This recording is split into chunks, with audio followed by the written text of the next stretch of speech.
Travellers are lured here with the promise of architecture, culture and history. It's a pitch that's done the business for Prague, Dubrovnik and Budapest, and that's the competition that Krakow is up against. So, how does it measure up? Krakow is a 2.5-hour flight from the UK, and the taxi ride from Balice Airport to the city centre only takes about 20 minutes. Better still, it shouldn't set you back much more than a £5.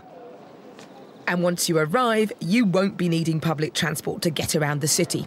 Most of Krakow's sites are contained within the former city walls in the area known as the Old Town. Now, here's the best way to explore the Old Town. Step 1, get your map. Step 2, fold it.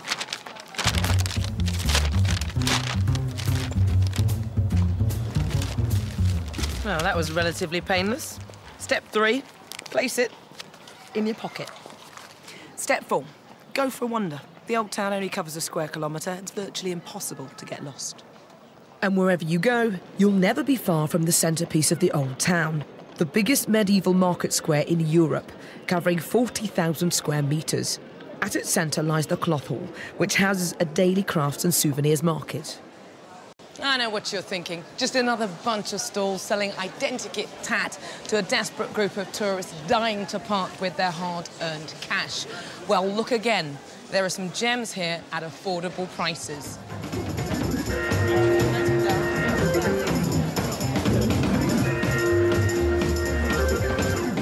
Take a look at these. Crystal glasses, a set of 6 for under a tenner. But what about this? The coloured glass is fascinating. Now, that has been handmade.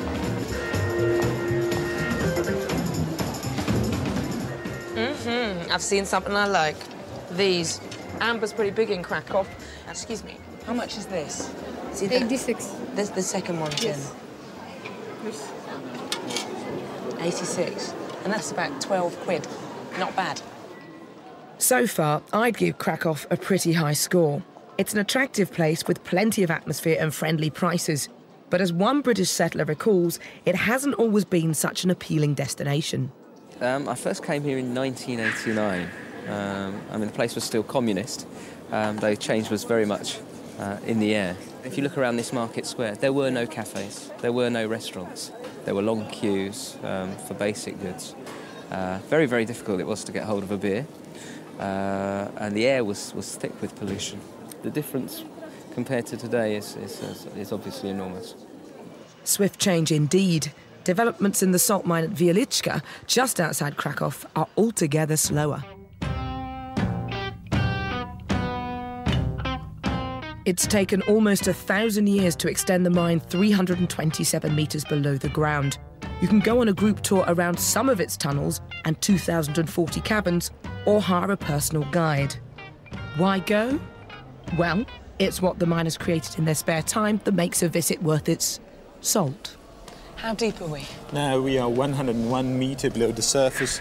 This is the deepest underground church of the world. Wow, this place is massive. And it is still used as a church every Sunday morning. We have masses here, we have weddings underground. Everything around here then, is it all salt? Everything. All these things you can see around, they were carved by 3 miners during 67 years, and they never carved together. If the first died, the second continued the work, and finally the third one. So that's why it took them such a long time, these 67 years. Back in Krakow, I was staying at the Zanutsky Hotel, which probably took considerably less than 67 years to build. Its location, at the heart of the Old Town, and friendly staff are definite plus points. But what else do you get for your money? Well, you've got the 2 single beds, so you can choose whether you sleep on the left or the right, and the typical TV minibar combo. OK, this is not the kind of room you're going to spend all day in, but that's not what you're here for. Not when there's nightlife to be lived. Go out in Krakow and the chances are you'll find yourself underground again. The city dates back to medieval times, and most buildings in the Old Town have cellars, and that's where you'll find most of the restaurants and bars.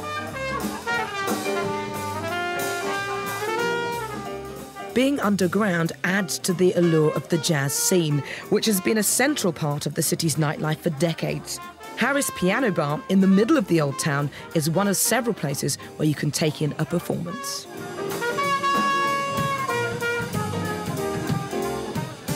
This is a great way to spend an evening. There's everyone here, from long-time jazz cats to students, and the music is fantastic. Now, a word on the drink. Vodka is the Polish national beverage, and if you're planning to give it a try, be warned, the Poles prefer to drink it straight, and so should you.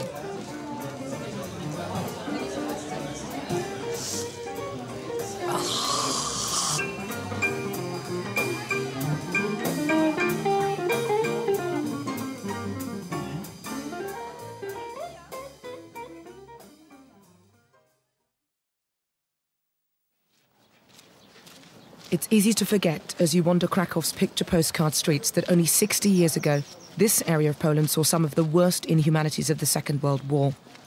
Oswiecim, an hour to the west of Krakow, is better known to its 800,000 visitors each year as the occupying Nazis called it, Auschwitz, a name synonymous with the Holocaust and Hitler's final solution. The museum, housed in some of the original blocks of the first camp in the complex, was powerful enough.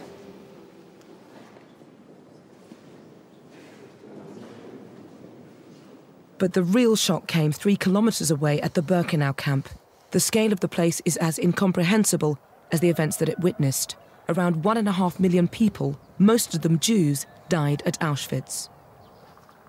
Deportees arriving at the camp had no idea what awaited them. For the 80 to 90% deemed unfit for use, it was immediate death in the gas chambers. Those deemed fit for use were forced to live in unimaginably horrific conditions.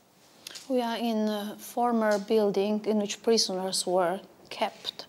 This building was designed to sleeping quarter for them, but originally such buildings were stables for animals, for 52 horses. So how many people would have slept here?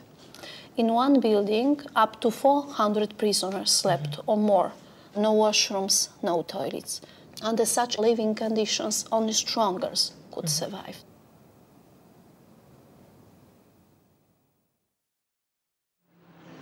Before the war, most of Krakow's Jewish population of 65,000 lived in Kazimierz, a short walk from the old town. But by the end of the war, very few remained.